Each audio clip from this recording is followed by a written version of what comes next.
Hi there, my name is Ruchkin, and I'm a postdoc at the University of Pennsylvania. And now I'll present the compositional probabilistic analysis of temporal properties over stochastic detectors. So let's imagine a system called the Unmanned Underwater Vehicle, or UUV for short, that goes in a body of water along a gas or oil pipeline and scans it for defects with a sonar. The system is fully autonomous, and it doesn't have a driver or teleoperator. One of the contingencies it has to deal with is detecting obstacles ahead of it with a different sonar and avoiding them to not collide. The system is equipped with a variety of sensors to fulfill its mission, including the forward sonar for the obstacles and the side sonar that detects and inspects the pipeline. So let's consider this property for the system.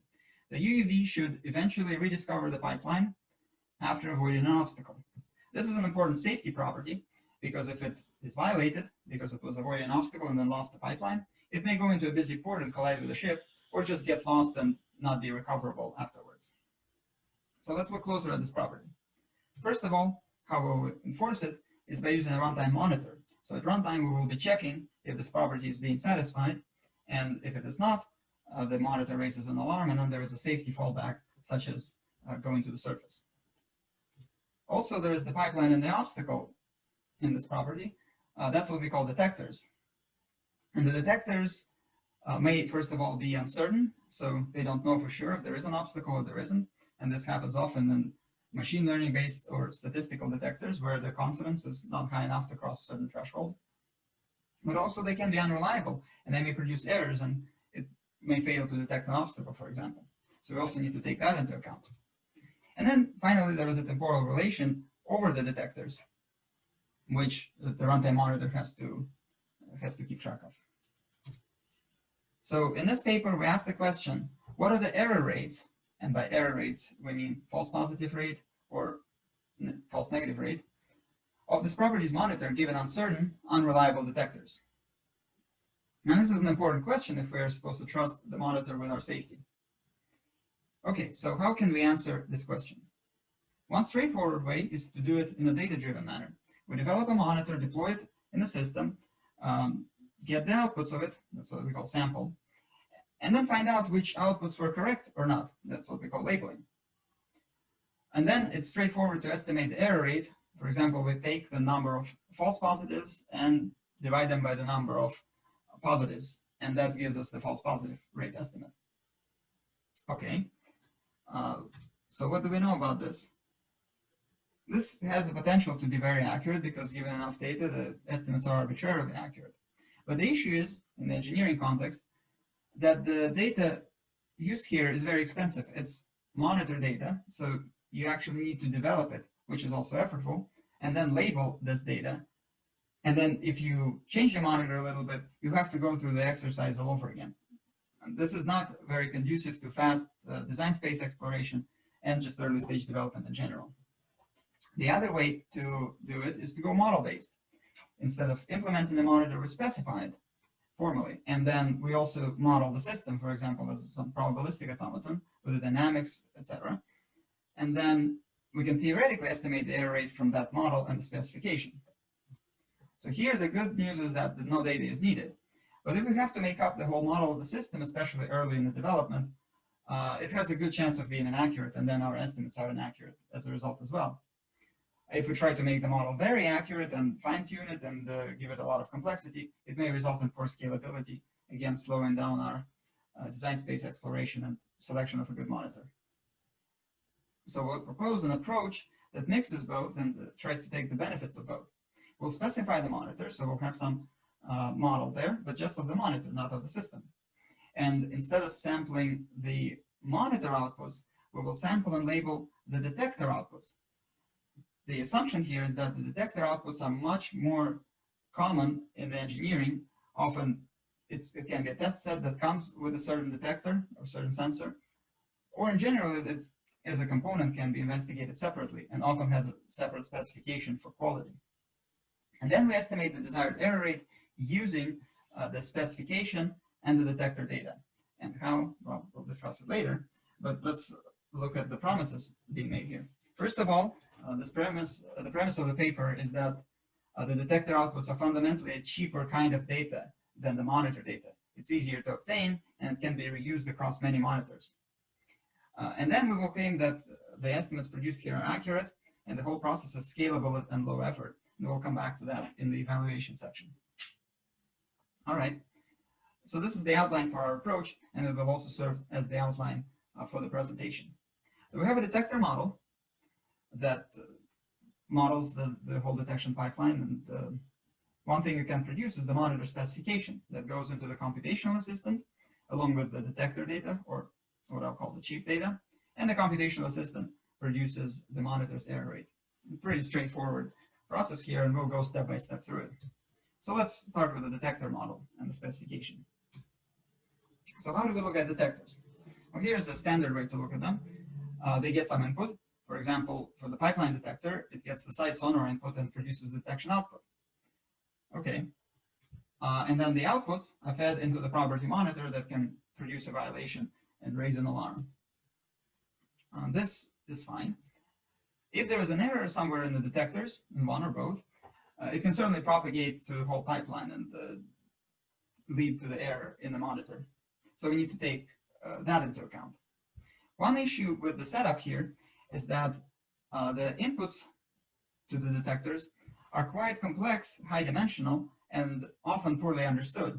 And they're also heterogeneous, and they require special treatment. That's not a very easy situation for the analysis of errors. So what we're going to do is a modeling trick. We'll say, forget for a moment about the inputs. Oh, yeah. And well, our goal is finding out what is the probability of error. So we interpret rates as probabilities in this paper. So let's forget about the inputs for a moment and think of ground truths as the inputs to detectors. For example, the pipeline ground truth is whether it's there or not there. So it's a much simpler binary variable than the whole set of possibilities for the inputs of the sonar. Okay, the good thing about this trick is that there's still a relationship between the ground truth and the detection output. And this relationship models the kind of detector we're having. So this is good. Let's stick to this setup then and forget about the inputs that are high dimensional. All right, so now I'll explain how our modeling goes, and I'll stick to the intuition. The details can be found in the paper and the supplement. So let's make a picture more general. We have detector 1, detector 2, and monitor M. So first we need the variables for the ground truth, and there'll be random Boolean variables, GT1 and GT2. And the kind of values they get, I'll explain on the example of GT2, is true and false. That's the only two possibilities. And we'll have a shorthand notation for that, for convenience, written as ground truth true GTT of D2. This is a marginal event, so it in itself is a random variable. And it happens if and only if GT2 takes the value of true. And likewise, GTF is the marginal event of detector GT2, of detector, sorry, D2, that happens if and only if GT2 is false. Okay, so that's pretty straightforward. Now we need to do a similar thing for the detection outputs, DO1 and DO2. Here the values are somewhat more complicated. Not only can it take true and false as the values, but also it can be unknown, reflecting the uncertain outcome, but the detector is not quite sure if it's seeing the obstacle or not. The notation here for our marginal events is going to be DOT, or DO equals true, and the argument is always the detector, DOF, and DOU for the unknown value. And that's how we're going to model the ground truth and the detection outputs. As for the monitor, we will say that the monitor is an LTL formula of the two detectors, and you can think of conjunction for simplicity. And that gives us two variables for the monitor, DOM and GTM, where DOM behaves like a conjunction of DO1 and DO2, and it has to be a three-value conjunction, and so we rely on the three-value logics for that. And GTM behaves as a conjunction of GT2 and GT1, with the conjunction as an example. Of course, it can be an arbitrary formula. So then our monitor becomes a composition, a logical composition of detectors D1 and D2. And last but not least, what about the error rates? Well, thankfully, they are very straightforwardly modeled in this notation as conditional probabilities of detection events conditioned on the ground truth events. So that's good. That means what we're looking for is already specifiable within this model. So let me talk a bit real quick about the specification of monitors. We in fact have a logic LTL3D in which monitors can be specified. And without going into the details, we have three negations because we need to be able to handle different uncertainties of the input of the detector, or the detector output.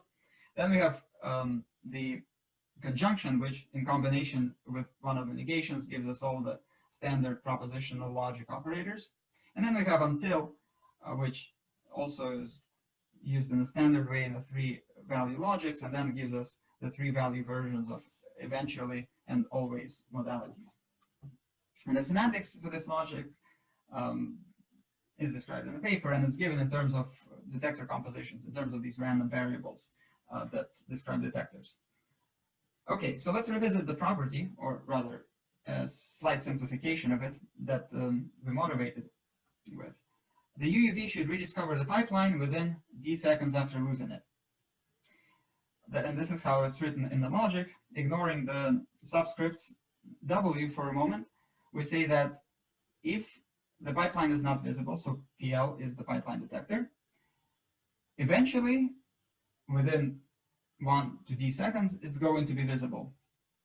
And that's the essence of the property, so we want it to be satisfied. So for the monitor of the property, well, we're going to use one of the other negations to negate it and say that when this is false, the monitor has to be true, and then it raises an alarm when the monitor is true. So the takeaway here is that the monitors we want are specifiable with a single formula in our logic, and then the detections work according to the three value part, and the ground truths work according to the binary part. Let's leave it at that for now. So zooming out of the detector model and looking into the computational assistant and the detector data that it receives. So we have three ways to estimate the error rates in monitors. First is what I mentioned as a data-driven way. It uses none of our models or specifications, but it does use very expensive labeled monitor traces that are often not realistic to procure or very expensive. So that is going to be used as a baseline, and I'll set it aside until evaluation. Next, we have the exact compositional calculation. This is based on our approach, and it takes the following inputs. First, it needs to know the exact detector probabilities to be able to estimate monitor probabilities. Then there is also independence assumptions that it needs to make, and the reasoning rules using which it will produce the answer. And I'll talk more about both later. And then the third and the main method in this paper is NCC, noisy compositional calculation, with the goal of the same, producing the error estimate, but the input is slightly different from ECC. You can see that labeled detector traces, that's the cheap type of data, are replacing detector probabilities. So this approach doesn't need any a priori knowledge of probabilities, yet it still needs independence assumptions and reasoning rules to get to the answer. Okay, so that's the three methods. And I want to walk you through, the computational assistant that's doing ECC and NCC calculations can be found online on GitHub, so check that out. Okay, so now I want to walk you through the steps of ECC and NCC. And the way I'll do it is at the bottom, I'll have the formula that we're currently processing. So we start out with the false negative rate of the monitor that we specified, the MPR monitor. And then we will mostly symbolically manipulate this formula without assigning any values to parts until we get somewhere that is calculable. So let's go step by step. Step one is simplifying the formula, first of all, using the logical rules that we shown hold in our logic. So one thing to do is to expand all these complex operators and just get a bunch of conjunctions over different PL detectors. So they're pipeline detections at different times. They share some characteristics, but technically they're different detectors. Next, we want to go away from the logic we have into the simpler event predicates. Because they are binary, it will be much easier to reason with. Also, we get rules to be able to do this. So rules are generally transformations from one formula to another, and they help simplify a lot of the process. You can see the paper for the details on the rules. I will not discuss their types here. So if we replace the formula with event predicates, this is what we get. So some probability of some detections conditioned on some ground truth. Okay, that's good. So we start step 2, which is the biggest step of the whole process. And here we're trying to reduce this probability expression to known probabilities, or those that can be estimated from the data we have.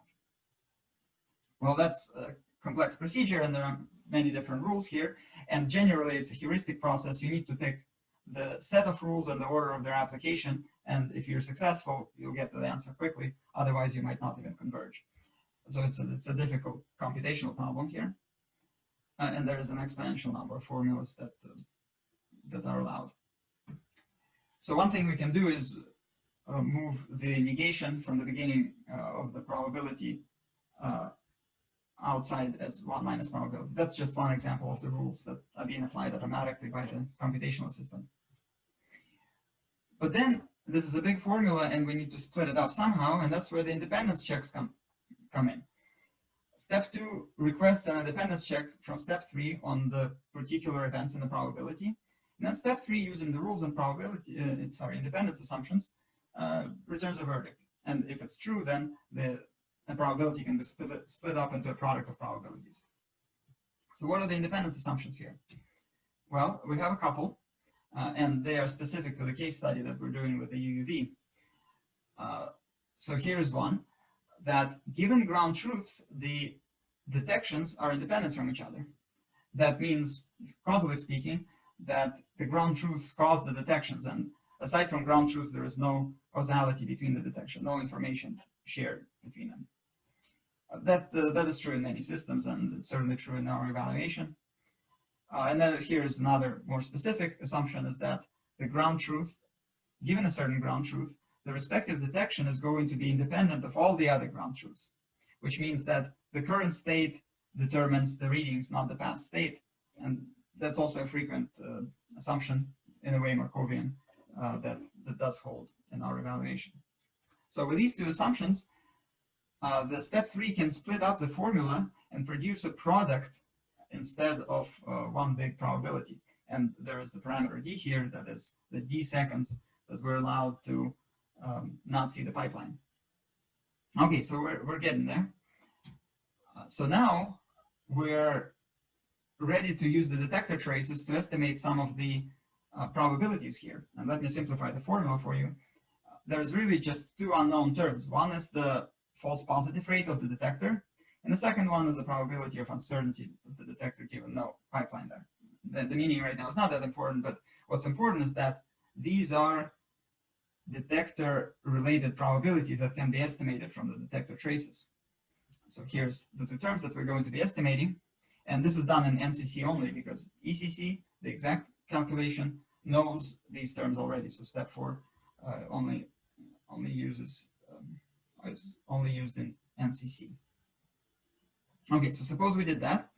Then step 5, we're ready to substitute the values into the formula and calculate the result and produce a number out, and that's the error rate estimate.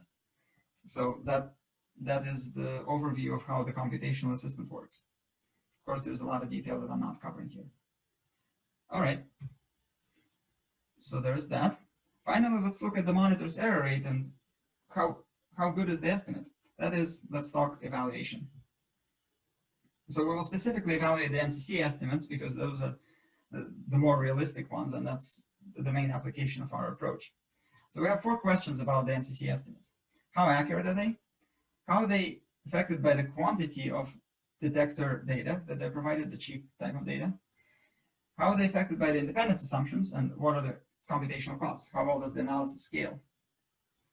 Well, let's focus on the first 2 questions, and the second 2 will discharge right away. More details in the paper, of course. If we get the independence assumptions right, the method works well. If we get them significantly wrong, and they're not a good approximation of reality, then our estimates will be wrong, which is to be expected if that's really our assumption. As far as the scalability goes, with properly optimized rule lists for a particular type of monitor, the analysis is really fast, even for very big formulas, and can complete within 10 seconds. All 5 steps are finished quickly.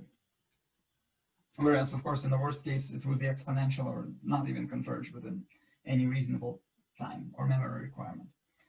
Okay, so let's get to the first 2 questions and talk a bit about how we go about answering them. So the evaluation setup is based on the UV simulation that's built into the ROS Gazebo simulator with randomized pipeline shapes and starting positions. And our goal here is to estimate 2 error rates of the monitors. And well, I've been talking about only one monitor, the pipeline recovery monitor, and that's what we'll focus on.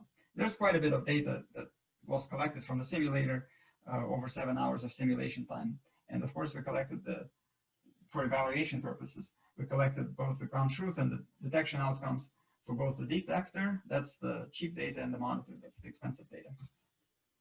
Okay, so if we think about the variables in the evaluation, we have some independent ones like the mission configuration, which determined randomly, the monitor formula, including the deadline D for how long we can not see the pipeline in seconds, and then the monitor and detector traces that we get from the simulator. And as far as dependent variables go, well, the main ones are our 3 error rate estimates. So ECC here is the true value based on exact probabilities. So it plays the role of the oracle, the right answer, because we know the probabilities that go into the simulation. Then NCC is our approach, and it uses the cheap detector data. And then the BBC is the data-driven approach based on the monitor traces. So here's one chart illustrating the results. Let's walk through it. So the x-axis is the value of the parameter D, the pipe loss deadline.